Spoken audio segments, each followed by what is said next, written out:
Once upon a time, there were 100 million people. They had different interests, different beliefs, different occupations, but for the most part, they got along pretty well. Then one day, a gang of a few hundred people showed up. Need to zoom in some more to see them. I know they're there somewhere. Zoom in. There they are. And this gang of a few hundred said to the throng of 100 million, "From now on, you all have to give us a cut of everything you earn." This is an accurate graphical comparison between the number of American taxpayers and the number of U.S. congressmen. And the throng said, "Gosh, do we have to give you a cut of what we earn?"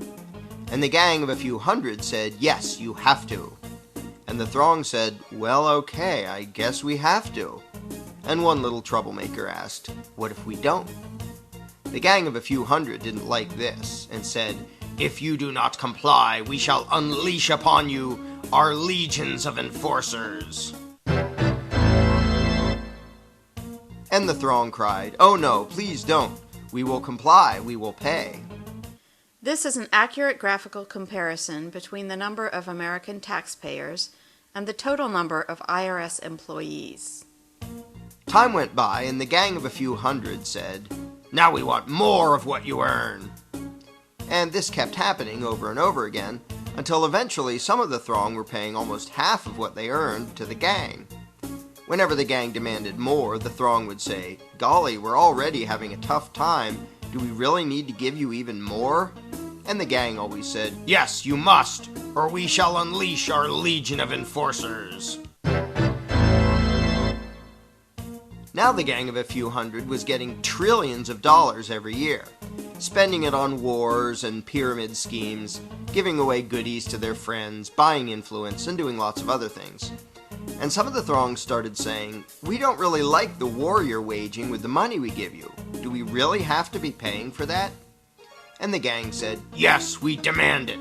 Don't make us send out our legion of enforcers." And some of the throng said, "You're taking our money and giving it to huge corporations and giant banks, and some people who just don't want to work. A lot of these things we don't like." And the gang said, "We don't care. We will decide how to spend it. You just do as you're told, or else." And the throng said, "Okay, I guess we have to." But eventually the throng got so fed up, so angry, that they took a drastic step. One day they said to the gang, "We don't like what you're doing. We want a new gang." And after pouring a huge amount of time and money into the effort, they replaced the gang with a new gang. Then the throng pleaded with the new gang, "Now, at long last, can we keep our own money, or at least keep more of it?" And the new gang said, "Sorry, but after much discussion, we've decided that you can't. You have to keep giving us what you've been giving, in fact, a little bit more than before." The throng was distraught and said, "This is dreadful. But after all, what choice do we have? I mean, they say we must comply, and they have that scary legion of enforcers. We're powerless against them. We'd better just do as we're told." So they did as they were told, got poorer and poorer, and lived miserably ever after. But after all, what else could they have done? What power could this throng possibly have compared to this gang of a few hundred and their enforcers? What chance would this thing have against this thing?